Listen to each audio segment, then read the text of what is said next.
बबलू हाथी सुबह सवेरे अकेले वन में टहलने के लिए निकला। वह अपने ही धुन में चला जा रहा था। लगता था उसके दिमाग में कोई उलझन है जिसे वह सुलझाने की कोशिश कर रहा था। सड़क पर आगे बढ़ते ही उसके सामने चीकू खरगोश भागा। बबलू का पैर उसके ऊपर पड़ने ही वाला था कि चीकू जोर से चिल्लाया।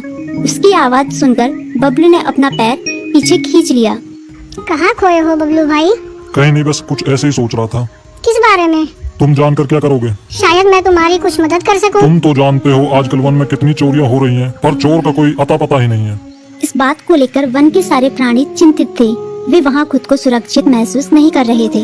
अरे चीकू भाई, हम मजबूर हैं। हम चोर को पकड़ ही नहीं पा रहे हैं। वह बहुत चालाक है और अपने काम को बड़ी कुशलता से अंजाम दे रहा है। कहीं कोई सबूत ही नहीं छोड़ रहा।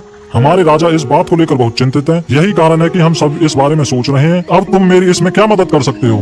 मैं कुछ सोचता हूँ, हो सकता है मुझे कोई उपाय सूझ जाए। प्रयास करने में कोई हर्ज तो नहीं है।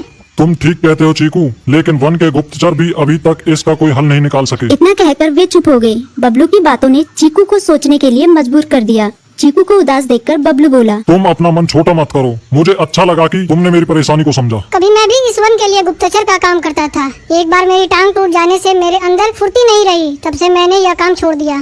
चीकू, तुम चाहो तो यह काम दोबारा कर सकते हो। वन के प्राणी ज्यादातर दिन में भोजन की तलाश करते हैं, वे रात को आराम करते हैं। तुम दिन रात दोनों में ही भोजन की तलाश में निकल सकते हो सकता है रात को तुम्हें कुछ ऐसी बातों का पता चल जाए जो हमारे काम की हो।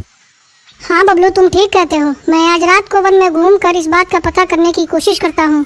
थोड़ी देर बातें करके चीकू अपने बिल की ओर बढ़ गया और बबलू अपने रास्ते चला गया। चीकू के दिमाग में अभी तक बबलू की कई बातें घूम रही थी। उसे समझ नहीं आ रहा था वह बबलू की मदद कैसे करे।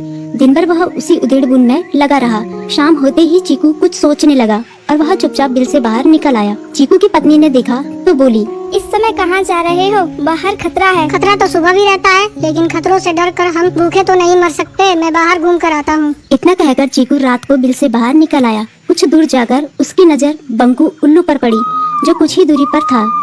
वह पेड़ की डाल पर बैठा अपनी गर्दन चारों तरफ घुमा रहा था। वह तेजी से पेड़ की एक डाल से दूसरी डाल पर उड़ रहा था। बंकू की नजर उस पर नहीं पड़ी थी। कुछ सोचकर चीकू पेड़ के पीछे से बाहर निकलकर थोड़ी खुली जगह पर आ गया और वहाँ से बंकू उल्लू को देखने लगा।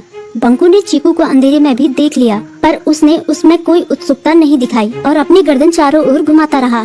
चीकू बड़ी देर तक बंकू की हरकतों पर नजर रखे रहा।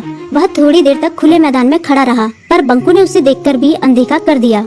उसने महसूस किया कि बंकू के आसपास चमकू चमगादड़ भी मंडरा रहा था। कुछ देर वन में घूमने के बाद चीकू अपने बिल में लौट आया और सुबह होने का इंतजार करने लगा। अगली सुबह बबलू उसी रास्ते में जा रहा था। रास्ते में चीकू उसका इंतजार कर रहा था।